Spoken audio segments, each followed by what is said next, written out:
পোনপ্ৰথমে মই আমাৰ দেশৰ মাননীয় প্ৰধানমন্ত্ৰী নৰেন্দ্ৰ মোদী ডাঙৰীয়াক আন্তৰিকতাৰে কৃতজ্ঞতা জ্ঞাপন কৰিছোঁ। তেখেতে পুনৰবাৰ পোৰ্ট শ্বিপিং ৱাটাৰৱেজ দৰে গুৰুত্বপূৰ্ণ বিভাগক পৰিচালনা কৰাৰ বাবে দায়িত্ব অৰ্পণ কৰিছে আৰু মাননীয় মোদী ডাঙৰীয়াৰ বলিষ্ঠ নেতৃত্বত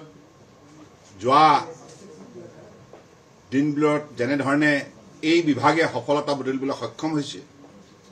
আৰু বহুখিনি উল্লেখযোগ্য কাম কৰিবলৈ সক্ষম হৈছে, ঠিক তেনেধৰণে আগন্তুক দিনত পোৰ্ট শ্বিপিং ৱাটাৰৱেজ মন্ত্ৰালয়ক অধিক শক্তিশালী ৰূপ দিয়া হ'ব আৰু যিখিনি আমাৰ ইতিমধ্যে আঁচনি কাম চলি আছে সেই আঁচনিবিলাক সাগৰমালাৰ পৰা আৰম্ভ কৰি বিভিন্ন ধৰণৰ যিবিলাক আমাৰ ভিজন প্লেন আছে সেই ভিজন প্লেনবিলাকক কাৰ্যক্ষম কৰি তুলিবৰ বাবে আগন্তুক দিনত অধিক শক্তিশালী পদক্ষেপ গ্ৰহণ কৰা হ'ব আৰু আমাৰ লক্ষ্য থাকিব যে ভাৰতবৰ্ষৰ বিশ্বৰ বুকুত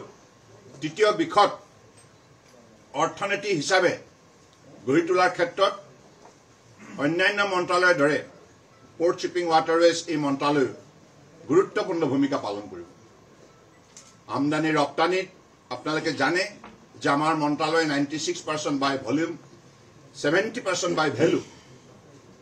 সেই অনুপাতত ইতিমধ্যে দেশ সেৱা কামত আত্মনিয়োগ কৰি আহিছে আৰু দেশৰ কৃষি খণ্ডৰ পৰা আৰম্ভ কৰি বিভিন্ন ক্ষুদ্ৰ মজলীয়া সৰু সকলো ধৰণৰ আমাৰ উদ্যোগত জড়িত থকা আমাৰ বিভিন্ন ধৰণৰ দক্ষতা সম্পন্ন ব্যক্তিসকলৰ উন্নয়নৰ ক্ষেত্ৰত আৰু দেশৰ অৰ্থনীতি শক্তিশালী কৰাৰ ক্ষেত্ৰত এই বিভাগেও অন্যতম গুৰুত্বপূৰ্ণ ভূমিকা পালন কৰে। গতিকে আমাৰ লক্ষ্য থাকিব যে ভাৰতবৰ্ষৰ পোৰ্ট শ্বিপিং ৱাটাৰৱেজ এই মন্ত্ৰালয়ে আগন্তুক দিনত আমাৰ বন্দৰ জাহাজৰ উপৰিও আমাৰ ৰাষ্ট্ৰীয় জলপথ শক্তিশালীৰ ওপৰত ইয়াৰ আন্তঃগাঁথনি আৰু ইয়াৰ যাতায়াত আৰু ইয়াৰ মালবাহী জাহাজ অহা যোৱা কৰাৰ ক্ষেত্ৰত যেন উল্লেখযোগ্য ভাৰতবৰ্ষৰ বুকুত ভূমিকা ল'ব পাৰে তাৰ বাবে ব্যৱস্থা গ্ৰহণ কৰা হ'ব। আপোনালোকে জানে গংগা ব্ৰহ্মপুত্ৰৰ পৰা আৰম্ভ কৰি বিভিন্ন ৰাষ্ট্ৰীয় জলপথত ইতিমধ্যে খনন কাৰ্যৰ ক্ষেত্ৰত এই বিভাগে উল্লেখযোগ্য ভূমিকা পালন কৰিছে আৰু ৰিভাৰ ক্ৰুজৰ ক্ষেত্ৰতো পৰ্যটন বিভাগক শক্তিশালী কৰাৰ বাবে এই বিভাগে গুৰুত্বপূৰ্ণ ভূমিকা পালন কৰি আহিছে আৰু বিশ্বৰ বুকুত মেৰিটাইম নেশ্যন হিচাপে ভাৰতবৰ্ষ উল্লেখযোগ্য স্থান দখল কৰিবলৈ সক্ষম হৈছে। গতিকে আগন্তুক দিনত আমাৰ লক্ষ্য থাকিব যে পৃথিৱীৰ অন্যতম শ্ৰেষ্ঠ মেৰিটাইম নেশ্যন হিচাপে যাতে মোদী ডাঙৰীয়াৰ বলিষ্ঠ নেতৃত্বত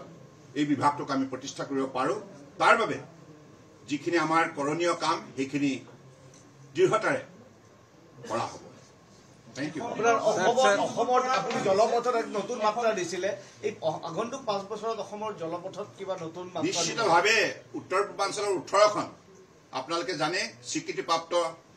ৰাষ্ট্ৰীয় জলপথ আছে। গতিকে সেই নদীৰ বুকুত আগন্তুক দিনত যাতায়াত আৰু যোগাযোগ সুচল কৰি তুলিবৰ বাবে নতুন নতুন আঁচনি তাত ৰূপায়ণ কৰা হ'ব। গতিকে মই ভাবোঁ যে ইয়াৰ যোগেদি অসম তথা উত্তৰ পূৰ্বাঞ্চলৰ অৰ্থনীতি বুনিয়াদ গঢ় দিয়াৰ ক্ষেত্ৰত নিশ্চিতভাৱে আমাৰ জলপথে এটা উল্লেখযোগ্য আমাৰ মন্ত্ৰালয় উল্লেখযোগ্য ভূমিকা পালন কৰিব।